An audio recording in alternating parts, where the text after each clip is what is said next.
Welcome to the Quiet Warrior Show, where we help top leaders find their pathway to incredible success and a lifetime of happiness. Here is your host, Tom Dutta, the Quiet Warrior.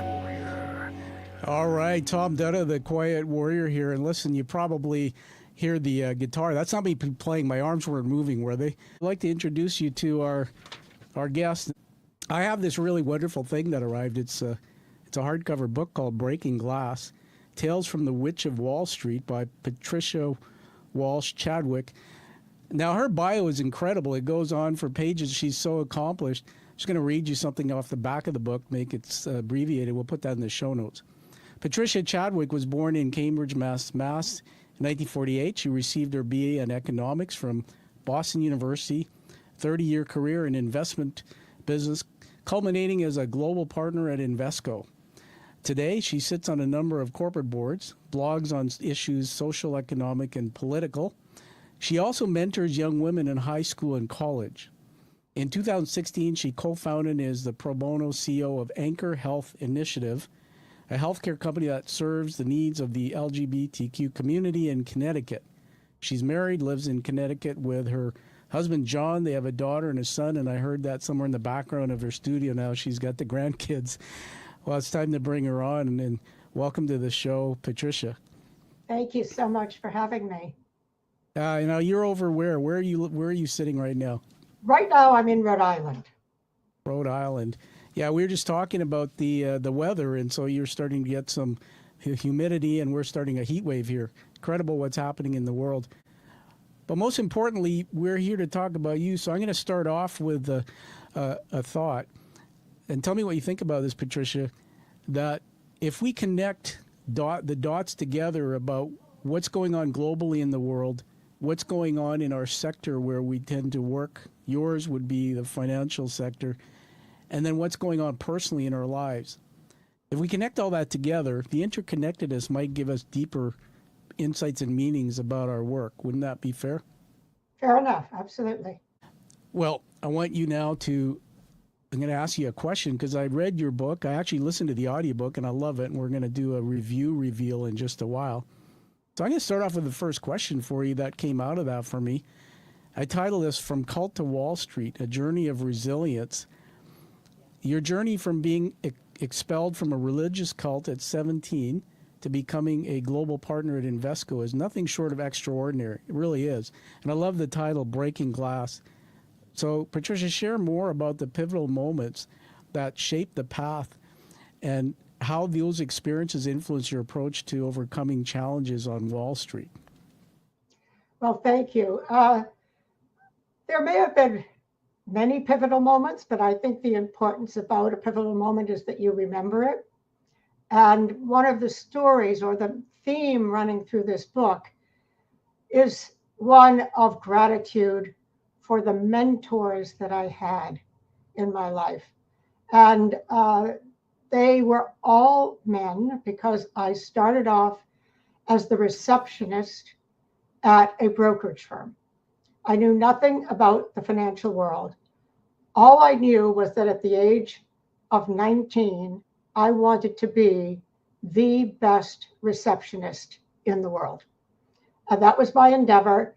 I thought of the past life that I had had as being ancient history. And the morning I walked into the office as the receptionist, I said to myself, this is a new leaf in my book, and my whole life now lies ahead of me. It wasn't that I would forget what had happened in the past, but I felt this energy. And so one of the things that I learned myself was, because I knew so little, the outside world was still strange to me. From my first book, as you know, I had never read a newspaper. I'd never seen TV. I had never gone to a restaurant. And so I had to learn the language of the world. And I was still learning that language as I got this first job. And so I made myself adaptable, and I wanted to be invaluable. And for me, that was kind of easy and fun because I kept learning about things. But what happened over time was that someone would have confidence in me and give me an opportunity to do something else. And in doing that, I built up confidence. And those people became mentors. And so my book is dedicated to the mentors in my life. All of them were men, except I give great credence to one woman who was the principal of the school when I was in the cult, before I left. And she was a wonderful, wonderful woman. But all the rest were men. And from that, I've also learned that young women don't just need to say, I can only have a female mentor. Anyone can be your mentor. What you learn is that there's no such thing as a bad mentor. There may be bad role models, but a mentor is a generous person who gives their time and their talent to help you. And it doesn't matter whether they're old, they're young, they're male, they're female. And so that first experience of having somebody who believed in me and trusted me and gave me more opportunity was very rewarding. And through those other pivotal points throughout my career, I was able to associate someone who cared about me and helped me. I hope that's a good way of explaining. Well, it's your story, everybody. We're here with Patricia Chadwick. Patricia, hold up that book there and just read out the title to us. It's pretty cool. Oops. Read out, you got it. It's perfect. Read the title to us. So it's Breaking Glass, Tales from the Witch of Wall Street. And I got one, everybody, and it's fun when you have a author live and they get to send you the book. This is going to be on my shelf. Thanks for showing us that. I'm just going to riff with you, everybody. The show here is built on the narrative of The Hero's Journey by Joe Campbell. It's really about storytelling, right, Patricia? And you do that so well in your book. You see, everybody, what I learned is that when I read Patricia's work or talk to her, you tend to have a typical story. You've got, it's her story. She may be the protagonist, but then comes along something we call enmity. Maybe it's something universally we all can say, well, I don't like that. It's some kind of danger. And then comes the hope. And then the story goes up and down and up and down. And our brains actually like that because it connects to the emotional side of us, Patricia. That's why I learned so much reading this book. I'm not going to let you get off the hook too fast because you wrote a great book called Little Sister, and I know we glossed over it in your answer because we're talking about today, but your backstory is incredible. I'm just reading off my paper here, a religious cult. Everybody, you got to go back to the episode we did before because the story is very detailed there, but get the book Little Sister. That in itself, I wrote down here, and then I'll give it back to you with a clarifying or follow-up if you want. That you talk about mentor versus role model and believe in me. Talk about, this is for all the youth and children out there, that some people say that belief comes from within. Belief and happiness and comes from within, joy, not from the outside world. However, what we're talking about here is a mentor, somebody who can build in you to see your belief. And why I drill down on the backstory is you're remarkable because you came from a very difficult early beginnings where you were separated, right, from the people who loved you and whatnot. So as a child, this is all going on in your head. And so you pushed through that, out of that, and found mentors and people around you. Were there any significant setbacks or mistakes along that path for you that helped shape your approach, going from the Little Sister chapter into this new world? I probably made a mistake every other minute when I first came out. As I mentioned, the vocabulary, the language of the world was completely unbeknownst to me. I had never heard a swear word. I had never heard even any slang. And so I had to have my eyes open, my ears open, and my mouth closed till I could learn what things meant. I'd never heard of a single baseball player. I mean, I'm 18 years old at this point. I knew no one from Hollywood. And I remember sitting on a bus one day, and the man next to me seemed like a very nice gentleman, but I was very reserved and didn't tend to ever speak to strangers. And he turned to me and he said, "Has anyone ever told you you look like Lauren Bacall?" I had no idea who Lauren Bacall was. And I remember thinking to myself, Lauren Bacall, I have to remember that name so I can find out who she is. And at the time, I was banished from my home, but I could come home in the evening while I was at secretarial school. And so I asked my mother, whom I still referred to as Sister Elizabeth Ann, and I said, "Who is Lauren Bacall?" And she said, "Oh, darling, she is a beautiful actress." And for me, it was like, one, actresses in our community were of the devil. Hollywood was of the devil. And here's my mother, who would never speak that way while I was still in the organization, talking to me about a beautiful actress. And it was words that were brand new to me, the whole concept of an actress being beautiful. And then I suddenly thought, oh, somebody thinks I'm beautiful.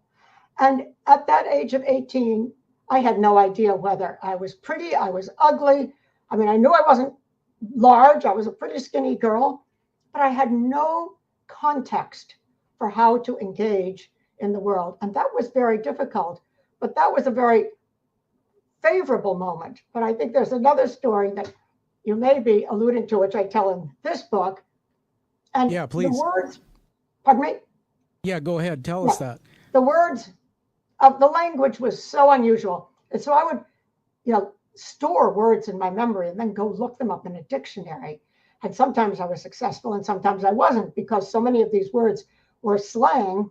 And, there was no such thing as an urban dictionary at that point. That's so right. There was one word I just kept hearing over and over and over. Couldn't find it in any dictionary. And I finally thought, I just have to ask someone. And here I was in this secretarial school, and I had figured out who were the nice girls, who were the kind of rough girls, et cetera, et cetera. And for me, a girl that had gone to a Catholic school through high school and had nice manners was the most approachable. And I singled out one gal. I thought she was always friendly to me, even though we barely spoke. And so I thought, okay, I've got to get up all my courage and ask her what this word means. And it was a Friday afternoon, and I wouldn't be coming back till Monday. And so I just built up all my confidence for about 3 seconds and said, "Hi, can you tell me something? Can you help me with something?" She said, "Sure." I said, "What does the word shit mean?" And she just looked at me and she said, "Shit." And I went, "Oh my gosh. Oh, I'm so stupid. I still don't know anything." And I said, "Thank you. Have a nice weekend." And I walked out onto the street to get to the bus. And all I thought is, never, never, never again am I going to ask a single person about a single thing. I'm going to have to learn it all on my own. And so that was a big toe stub, as it were. But I had to pick up the pieces and keep on going. Everybody, we're here with Patricia Chadwick, who's written the second book, but we're talking a bit about Little Sister, which you got to go get. But that just blows my mind. And, having interviewed me before, I understand this story, but everybody imagine, I mean, I know neuroscience because I went through recovering from my brain changes, that up until about age 25, really we lay down the pathways or all the emotions and memories and knowledge to navigate life. And here you are telling us at 18, you didn't know what Hollywood was. You didn't know what SHIT meant. You didn't know all this. Part of me, it evoked in me that I think your brain is probably cleaner in some ways than many of us, because a lot of the trauma I'm navigating in my current life, Patricia, and my background's being an executive, was I come from a maltreated childhood, a addictive father, and left home and all that abusive stuff. I got to deal with those thoughts over and over. You had your own, but the real world wasn't unleashed on you, and I think that maybe is a blessing.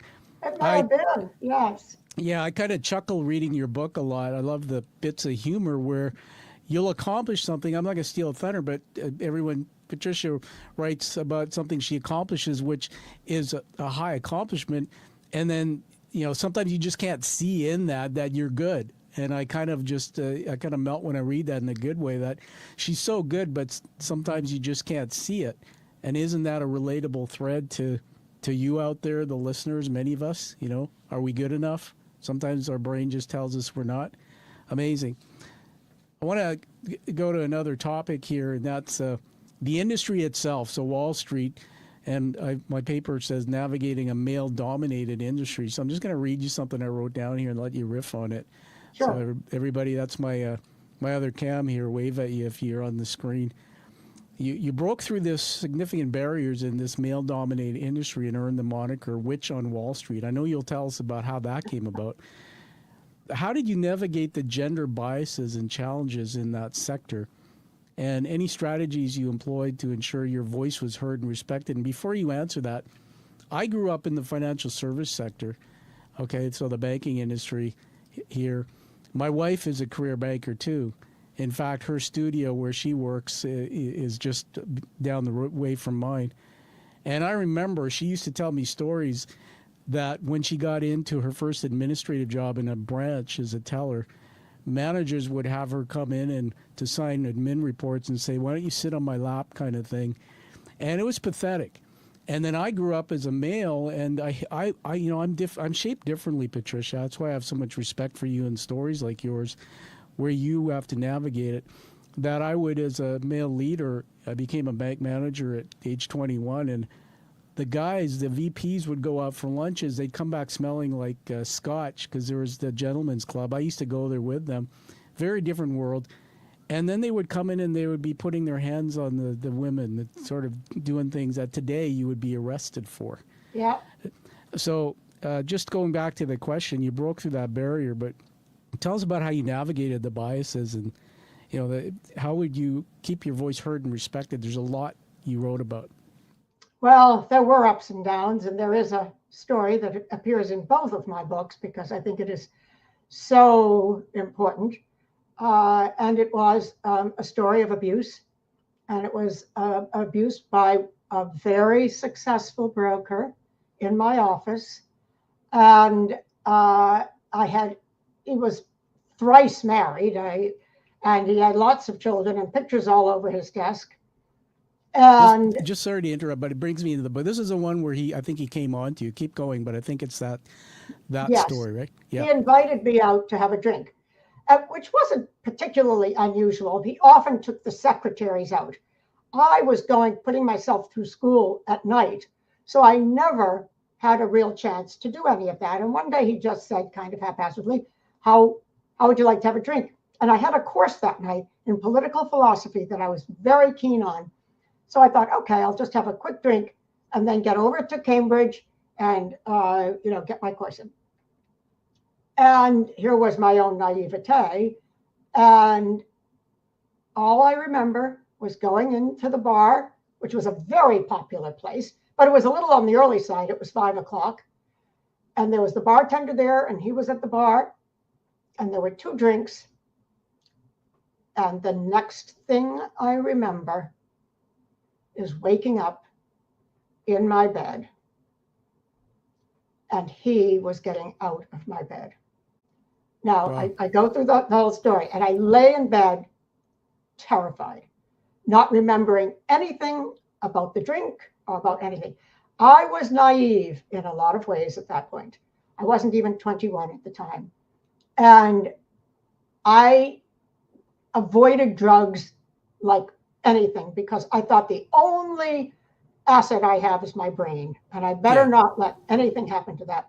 So I never took LSD, which was very, very popular back then. Never did cocaine. Yes, I did a little weed, but I was like Bill Clinton. I could never get high. You didn't inhale. And I didn't, people would take uppers to get through their study periods and all, none of that. So I was sadly horribly naive, and did not realize that someone could put something in your drink and control you. And then when I realized what had happened, I thought I must have been 1 in 5 million people. I didn't even dare tell my family. I was so horrified. And I knew I couldn't, even though I was respected, and I had an important role, and the man who was the chief partner of the office was always telling me what a great job I was doing.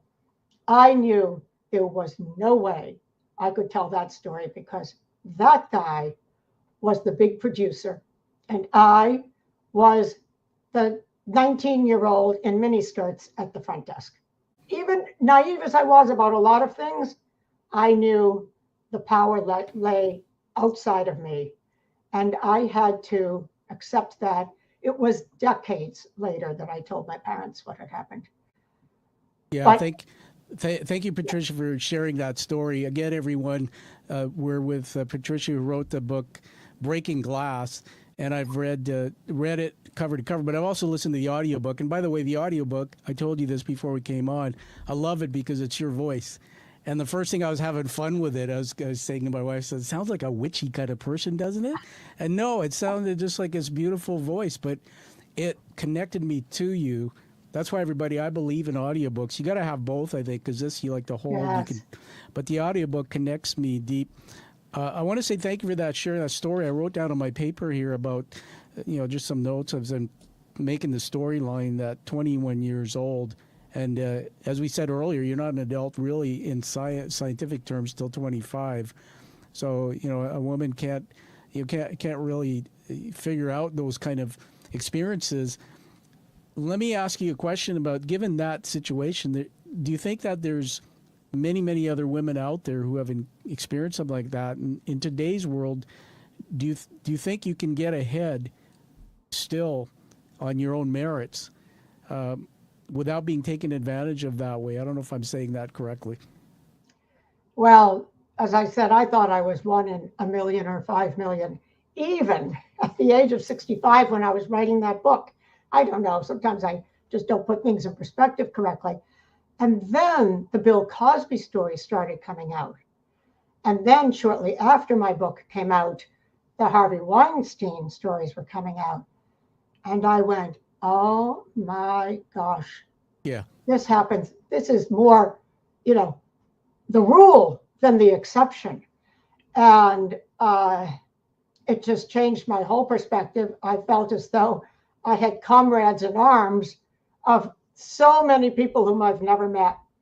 And I would dare say that the environment is meant to be much more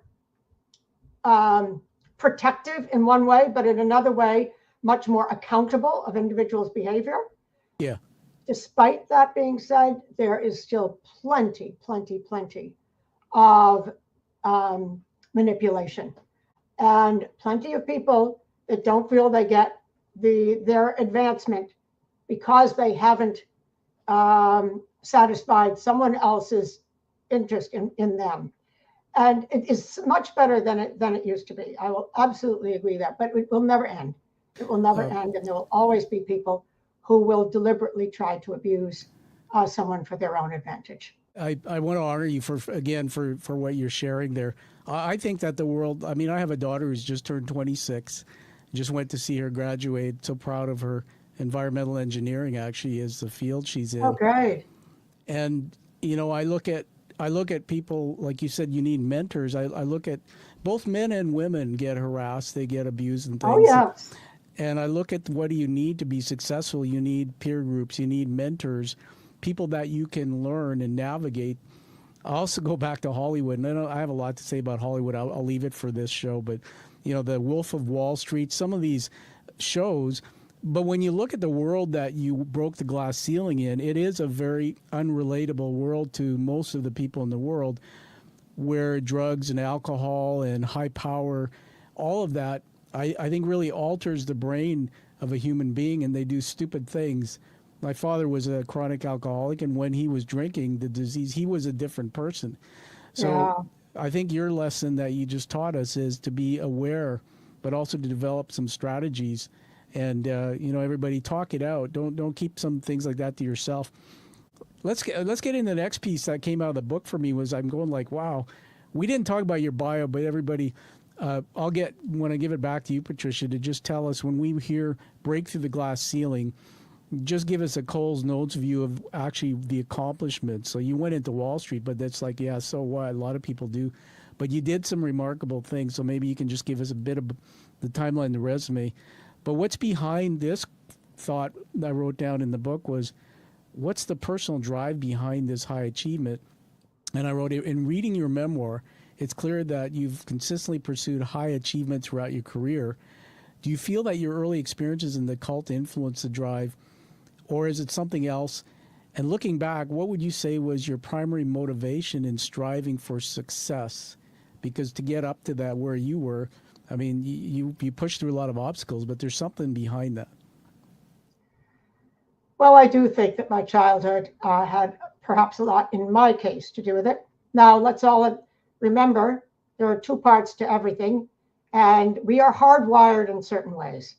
And I think I'm fortunate in being hardwired to have a certain kind of resilience. But yeah, within my community, when I was separated from my parents, whom I could see every day but couldn't talk to, there was only one person who ran the organization. She was a woman. She was called Sister Catherine. She ruled with an iron hand, and all I wanted was to be loved by her, because I couldn't get that from my parents. They weren't allowed to speak to me. They weren't allowed to. I was the oldest of 5 children. There was all this separation. Only Sister Catherine could offer that love. And no matter what I did, I couldn't get it. Maybe for 2 days, she would smile at me and say, "That was wonderful, dear." I knew I had to revel in that, because within 2 days, I would be in trouble again. And I think that I never lost that wish to be accepted and loved by her, even though I never succeeded. And so I kept on. And then abruptly, in my senior year of high school, she informs me that I'm going to have to leave. And the reason I was going to have to leave, which she didn't describe in the way it was, I had started having crushes on boys. How dare you? How dare I? But she had already determined that all the children, there were 39 of us, and I was one of the oldest, would become religious, dedicated to God, and would forever be unmarried. I only knew what my instincts were making me do, which was obviously breaking the rules, because I shouldn't have had an interest in boys. So she decided, got to get rid of this person. But she used me in ways that were very advantageous to her. We needed to get our school. We were all schooled within this community, 100 people in total, 60 adults, 40 children. And she needed the school to be accredited. So she had me apply to 2 colleges. One was Vassar, and one was Bates, where my father had attended and had graduated. Just for the international audience, what geographically, where are those universities? So Vassar is called one of the 7 sisters. It was considered the most premier of women's colleges in the US, and it was in New York, not New York City, New York State, upstate a little bit. And Bates was up in Maine, and my father grew up in Massachusetts, and he went off to college up in Maine. I got accepted to both, and that was the reason that our school was accredited. But Sister Catherine told me as soon as I was accepted that I had to write a letter to each school saying I would not be coming. She had got out of me what she needed. She needed someone to get the grades, to get the application in and be accepted. And that was all she needed for me. And after that, I could be gone. But the interesting thing was, people have said to me, this is the world you're in is a male-dominated, hard-driving, take no prisoners kind of world. And it is. And occasionally I've been asked, well, didn't you ever think that, oh my God, this is all a male world. How am I going to do this? And fascinatingly, I never did. And in trying to really understand that, I looked back, who was the power, not even the power behind the throne. Yes, there was a Jesuit priest, Father Feeney, who was supposedly the leader. He was titular. She was the de facto leader. And I realized with the benefit of hindsight that from the time I was an infant till I was kicked out when I was practically 18, there had been only one person who had ruled, who had controlled, and who had power. And it was a woman. Yeah. So I think subliminally, for me, the idea of being a woman in a position that might be challenging or important didn't cause any anxiety on my part. And So in one way, while she was never a mentor to me, she was a role model, and I think that role model was value added to me. Yeah, no, it's great. I just pulling up the book here in the studio at the back of it. There's a quote. You talk about mentors. This one comes, it says, the smartest woman on Wall Street, Jack Walsh, former chairman and CEO of GE. In the book, everyone, and Patricia, I love the story about it. There's actually a really interesting twist in that story about how the moment you were with him when he said that, and then something had transpired in the work you were doing with that account, and that shifted that relationship. I'm not going to get you to tell that story because everybody, you got to get the book and read it. But I think this is a great lesson for women in the world up and coming, in that, women, I personally, I've said this, and I say it with a lot of pride, that there's two types of leadership when I teach leaders from my background as being a leader: transactional and transformational. And women do transformational leadership so much better because they can use their emotional side. And the pathway to shifting, for anybody to shifting and changing their behavior, is through emotion. So I've been in the boardrooms with successful women like yourself, the kind who will come in and they'll be wearing suits with short haircuts, trying to look like and behave like a man. And the others who come in who show their feminine energy, maybe the little bit of a longer hair, they're comfortable being who they are in themselves as a woman. And to me, that's why boards and things are shifting, at least here in Canada, that, there's many women that need to break that glass ceiling. That's why everybody get this book and read it, because there's some nuggets in it about how, Patricia, you got there. Just tell us, when you talk about getting into Wall Street, just tell us the steps, almost like what the resume looked like, just for the audience. Yes. So after that first position as a receptionist, where that broker, really trapped me, yeah, I was so happy when I was offered a promotion to be a secretary. And that got me out of the reception area, where I really didn't want to have to see him every day, and back in a different part. And the guy that we had hired was an analyst, a research analyst. And I call him my first mentor. He supported everything I wanted to do. I told him I needed to go to college at night so that I could get my degree. He made sure that I could always get out at the right time to get to my classes. He had worked at IBM. He had gone to the Harvard Business School, and he was creating a product for our customers. And he could code, and so BASIC was the language that was back then in the late 60s. And I went and learned BASIC so that it was all these long strips of paper, but I could go and find errors, and I just felt as though we were a team together. And from there, my best friend in the world was a few years older than I and knew nothing about my background.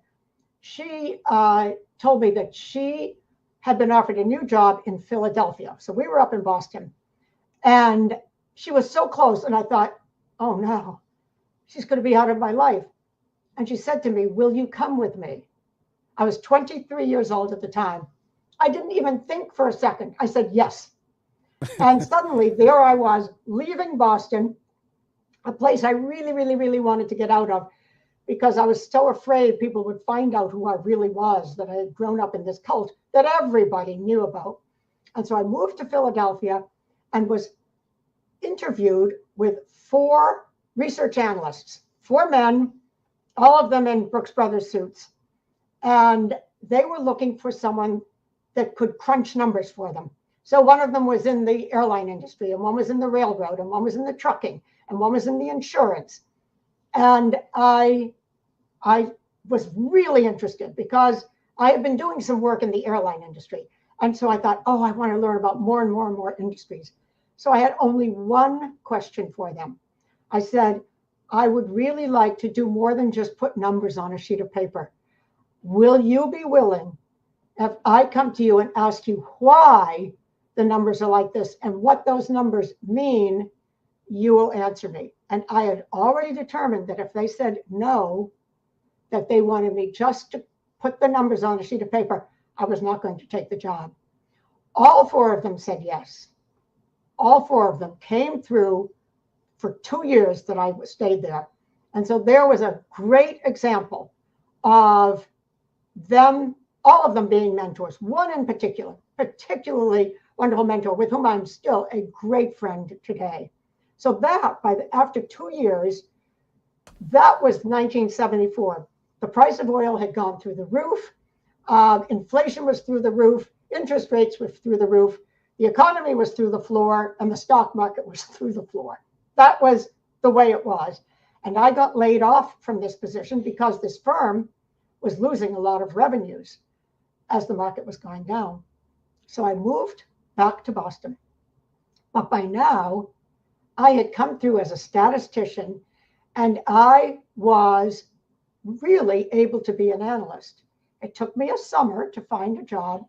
And in September of 1974, I was offered a job at a small money management firm where I would be the analyst covering the savings and loan industry. So that's a banking industry. Now, remember what I just said. The interest rates were through the roof. The economy was through the floor. The banking industry was tanking. And I thought, why is he giving me this industry? It's a disaster. Yeah. But the guy was very bright, very, very bright, much older than I was. And he said to me, my door is always open. Come in anytime you have a question. And I did. And I asked him all kinds of questions. I said, I'm looking at these balance sheets, and I swear these companies are going to go out of business. And I'm thinking to myself, is he just testing me to see if I can figure it out? But it's 6 weeks into that job. I was at the bubbler getting some water, and I overheard two employees talking together. And they were talking about us, this little firm that I just joined, being acquired by a larger firm in Boston. And I went, whoops. So I made a beeline for the chief investment officer to whom I reported, and who had said his door was always open. So I walked right in and I said, are we being acquired? And he said, yes. And I said, does that mean last in, first out? I was the latest hire, and I thought, well, that's not very good. And he said, I'm afraid so. I had just turned 25 that summer. What a roller coaster. I'm just going to interject, and then you can keep going. So everybody, okay. Patricia's book, Breaking Glass, Tales from the Witch of Wall Street. It's when I go back and I think about career paths and all these, you talk about the financial collapses, the subprime debacle, right. all the black money, all these things, all these little stories are in the book, everybody. So that's what makes it so cool is your career is not a straight line. When we read your resume, it looks like you've gone like this and wow, you're highly intelligent, but it's in the, I call it gut punches, the setbacks. So yeah, keep going. I sort of stepped on you there. Well, I had just come back to Boston from Philadelphia. I had just gotten this job 6 weeks later, and this tear comes down my face. I can't help it. And this gruff voiced man said, don't cry. You'll make me cry. Oh boy. And so I got up and I went back to my office, and about an hour later, he arrived in my office. I mean, it was like 20 feet away from him. And he said, I can't get you a job, but I can get you an interview. Tomorrow morning at 10 o'clock, go to 666 Fifth Avenue, 29th floor, and you'll have an interview.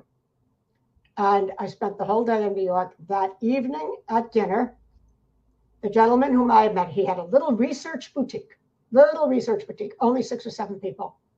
They offered me a job for $17,500. My job in Boston was $12,000 at that time. So I went, whoa, that's practically a 50% increase.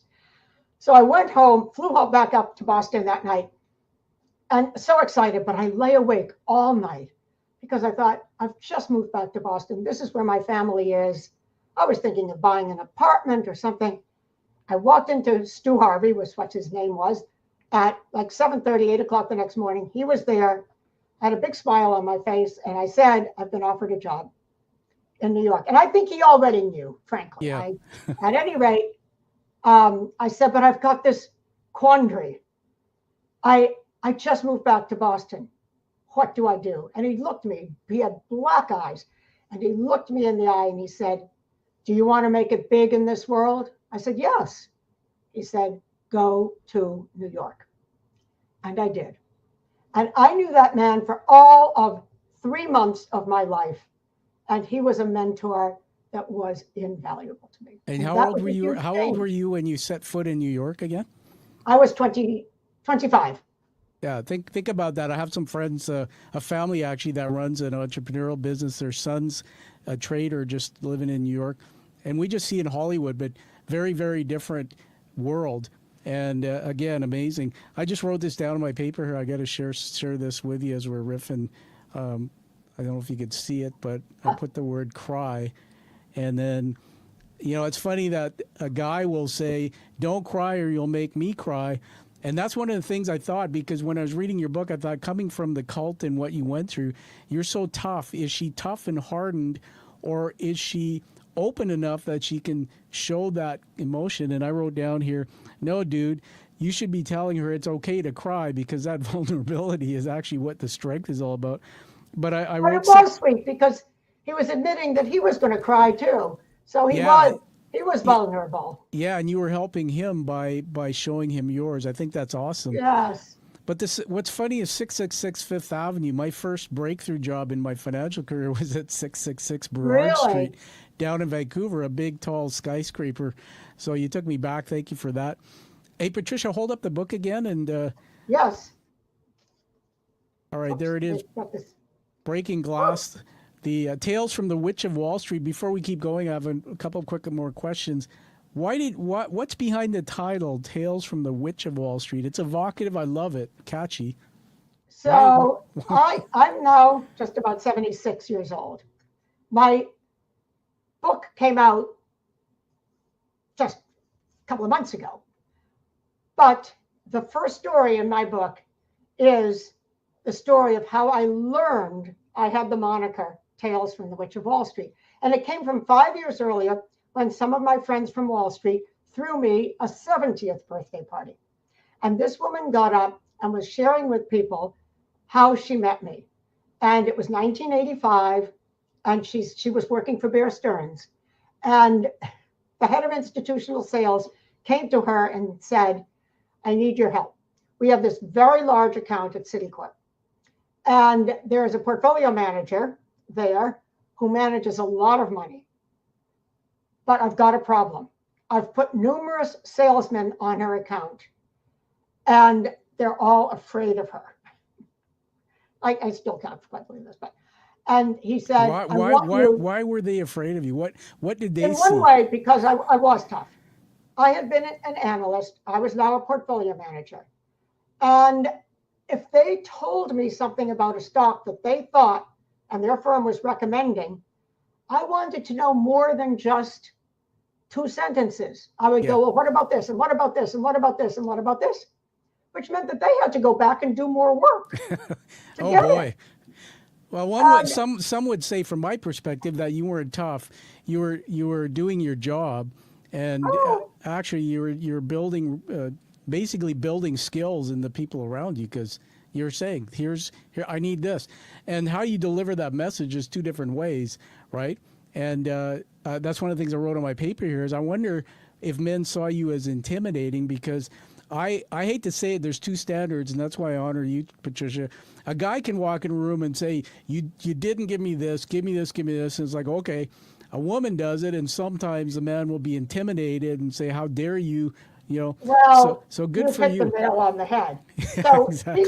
This woman said, I'd heard of her, but I'd never met her. All I knew is that when I went to the trading floor, they referred to her as the Witch of Wall Street. Now, at that point, only 6 years ago, I was like, what? I never heard that. So after that, I thought a lot about it. And then I realized, and I thought and said, okay, so a man who is impatient and, pushy and requires exact answers before he makes a decision might be considered to have leadership qualities and might be called the Wolf of Wall Street. When a woman does it and can get her named the Witch of Wall Street. And I decided then, because I was almost afraid to use the subtitle. And then I said, no. Let it be a badge of honor and enjoy it. I just put a chat in the YouTube. Everybody, I'm putting notes there saying sometimes I know people are watching because I can see in the dashboard. chat with us. So you can put in your feed wherever you're listening or watching. You can put a question or comment. These will be etched into the show permanently. So I just threw mine up there. The Witch of Wall Street is awesome. I just think that's really cool. Like there's women all over the place listening to you, reading your book, who are cheering, saying yes, because living vicariously through you, because you have that resilience and toughness that men have, but you're derided sometimes for not lauded, and that's just BS. Tell us quickly, this was a really cool moment in the book where you were invited, I think it was Bahamas, there's only 50 people, invited to some round table. Now, we're talking about the high-powered parts of this industry. Just tell us about that, because there's something cool about what happened in that room. Well, yeah, oh, I think I know the story you're referring to. Yeah, so it was Morgan Stanley every year had a conference down in Lyford Key, which is in the Bahamas. And it was 1990, I believe. And I was invited. And it was quite interesting because there was a huge conference room. The Lyford Key Club was the Lyford Key Club, and there were corporations that met there all the time. Huge conference room, and there were basically 50 of Morgan Stanley's clients there. And I was one of them. But what was fascinating was there couldn't have been more than 5 out of the 50 who were women. And so I found myself in a unique situation. But I also, you could sense the testosterone in the room. It was really palpable. And everybody was a hedge fund manager. And I was not a hedge fund manager.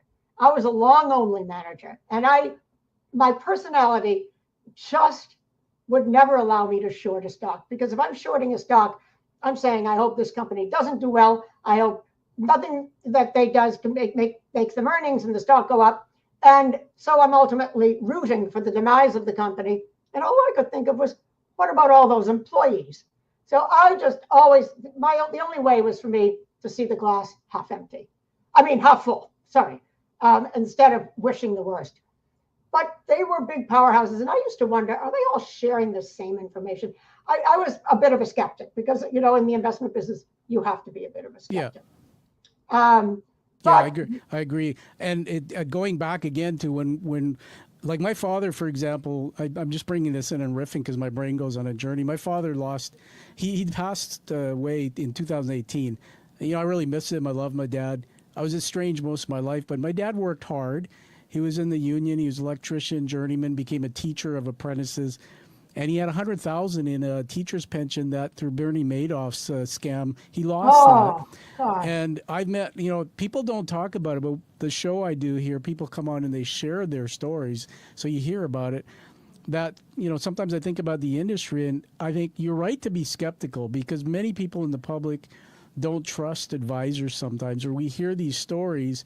Yeah. And I won't get into it. We'll have you back talk about that in more detail maybe, but you watch some of the documentaries that are made on things like the subprime collapse, and if you were in corporate America, you'd lose your job. Somebody would be held accountable. So I think you're a breath of fresh air sitting around a table because you bring that realness, that skepticism. That's what I like about the book is you write in a way where you are relatable. I want to move to the last question here. There's a part of the book that just lights up me, and that is you're humanized because there's threads of you personally in your story. So we hear about your relationships. You told us a hard story earlier on, which we honor you about the waking up and realizing something bad had happened to you. And then there's meeting your partners. But the one about the to get pregnant and then eventually how that evolved, just tell us, because there's a celebratory part of that. And tell us about the guy in your life, because he sounds like a very special man. Yes, well, I got married at the age of 36 or 7. I don't know why. I never remember exactly what it was. And he had, my husband had 3 children, the oldest of whom was in college, and he was 10 years older than I was. Right? Is it John? John, absolutely. Yeah, John Chadwick. And then a couple were teenagers. And, we went on. I was very happy that I didn't lose a step being married, didn't make it less easy for me to have a career because I was a bit of a perfectionist and I didn't want to fail at anything. And then I turned 40 and I kept thinking to myself, I know I want children. And here was John, totally happy with his 3 children. And he had to have assumed that I was okay with life that way. But I wasn't, and I hadn't had the ability to share that before we got married. So here we were in New York, my 40th birthday, and we're out to dinner at a beautiful restaurant. And dinner's halfway through, and I said, I have to talk to you about something. And I basically said, I have to tell you this now, because if I wait 10 years, I will be an angry woman and there'll be nothing I can do about it. I said, I want to have children with you. I'm sorry to laugh, but when I read the book, I put myself sitting across from you. And I think my wife will tell you, because she's outgoing and more stronger, communicate. I think my personality is a lot like John, so I remember the way you depicted it, his quietness around it was funny. But go ahead, sorry. So he was quiet, and he said, I wasn't expecting it. So we then talked about it. We really had soulful discussions, and then he came on board. And for the next, now I was 40. So we worked very, very, very hard with lots of science to help us. And we were successful. And at the age of 45, I had twins. Well, we're going to give you some applause. That was just the highlight of my life, frankly. Well, thank you. And this is a teaching moment on the show, everyone, because we're talking to Patricia, and her story is about rising and breaking the ceiling in career. But we know, and we talked about this up front, right, Patricia, where you connect the dots to global, what's happening, to industry and personal. Yeah. And if you're not happy or there's something missing inside, then those other things don't necessarily, right? The messages that I'm getting, and for all those out there who look at Patricia like I do, is especially for the young women in their careers, mentoring from Patricia, there's a lot of nuggets here. One is you're good enough. And, I remember when I did my first TED Talk, I said that I was a self-worth chaser, not a success chaser. People look at me on the outside saying, wow, Tom, you're accomplished. You have all the things you want in the world. But there was this hollowness. And it wasn't until I did all my self-work, and I might have told you this before, that self-work meetings through counseling and reading and learning, what is that thing missing? And it was the not understanding that my father actually loved me, because he left too early at 12, and I didn't have that in my head. It's such a powerful thing. So I was going to fulfill that through achievement and workaholism and all these things. It wasn't until I had my daughter that my life changed. And why my story I relate a bit on the age side is my wife was 41, I was 31 when we lost our first son. It was a tough one because of complications, but it changed my life. And so I think that's a good segue now to the last question, which is around impact on society and future goals. It's so beautiful in there when you were talking about the birth of your children. And by the way, everybody, there's really cool stories around it, especially in the hospital, and it didn't exactly go like super smooth. There were challenges. But then you had this revelation about, wait a minute, family's important too, and you made some shifts. So tell us about sort of what you're doing now in society, how you're balancing all that, and your future goals. So I was 45 when my children were born, and by the time I was 51, I had made the decision I needed to make a shift in career.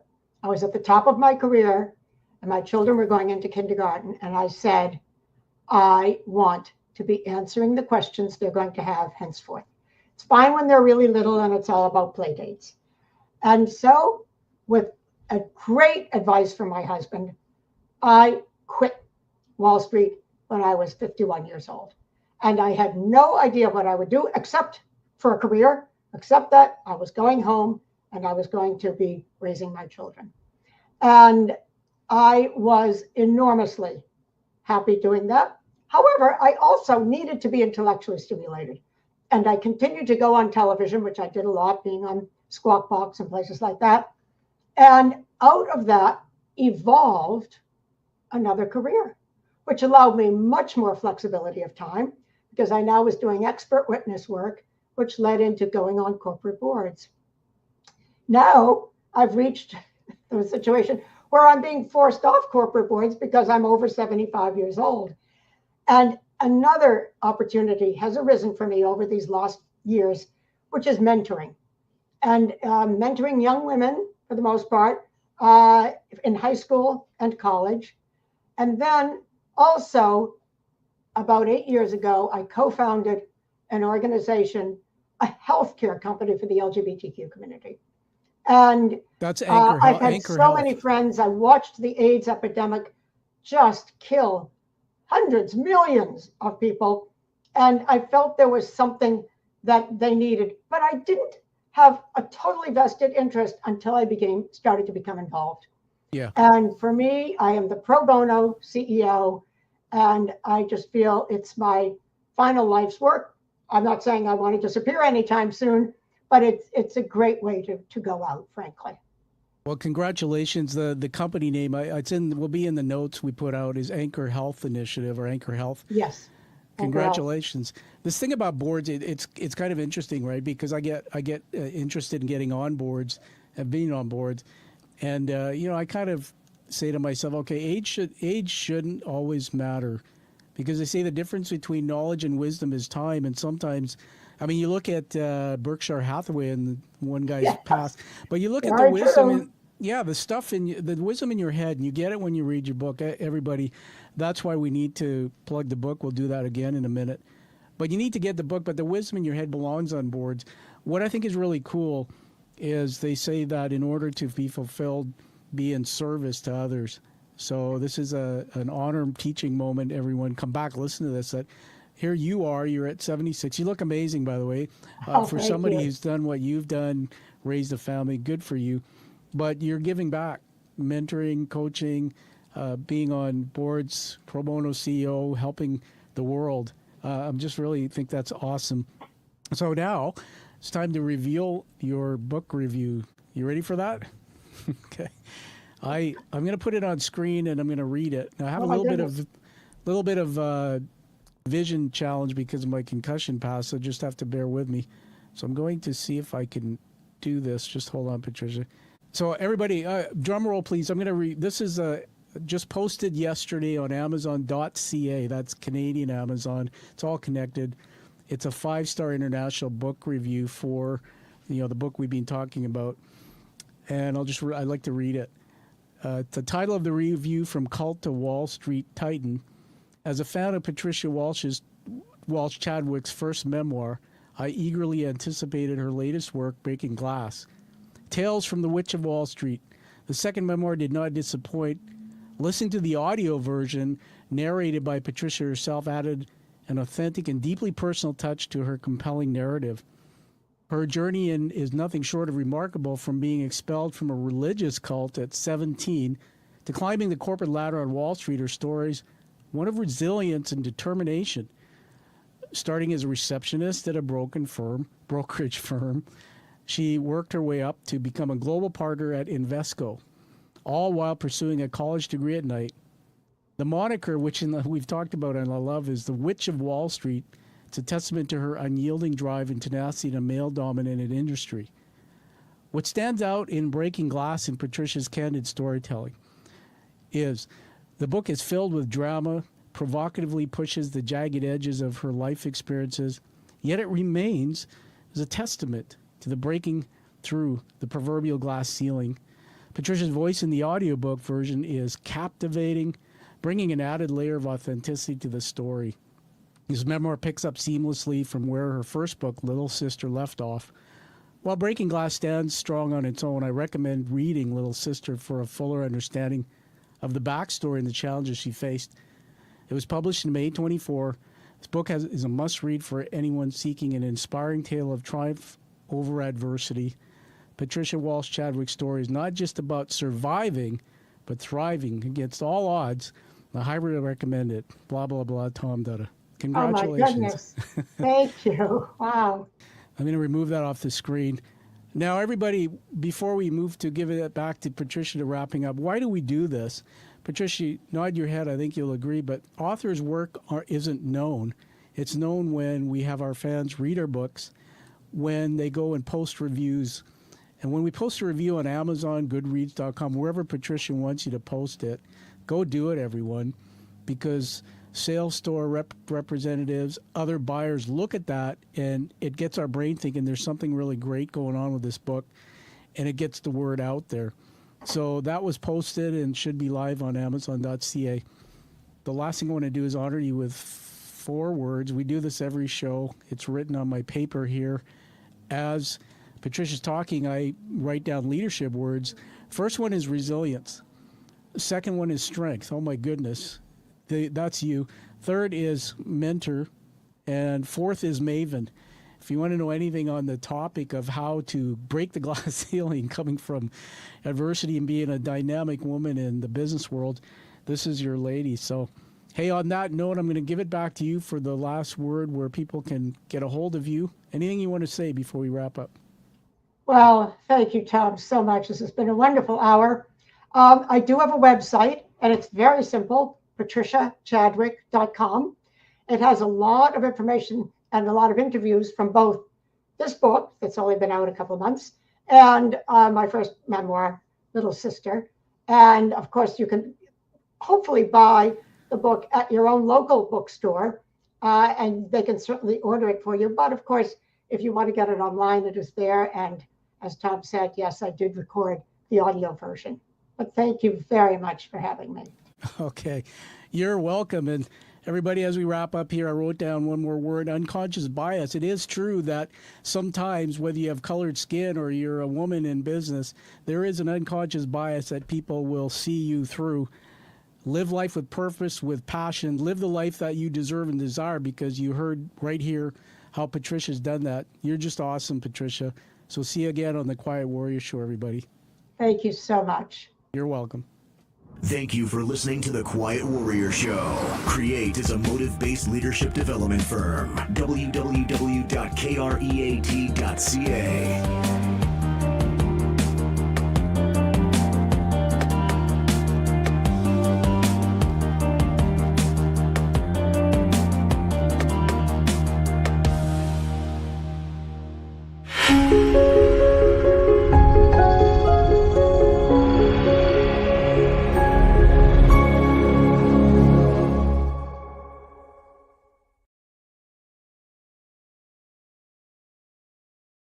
Hi there, we're going to take it offline. We're still online, so hold on.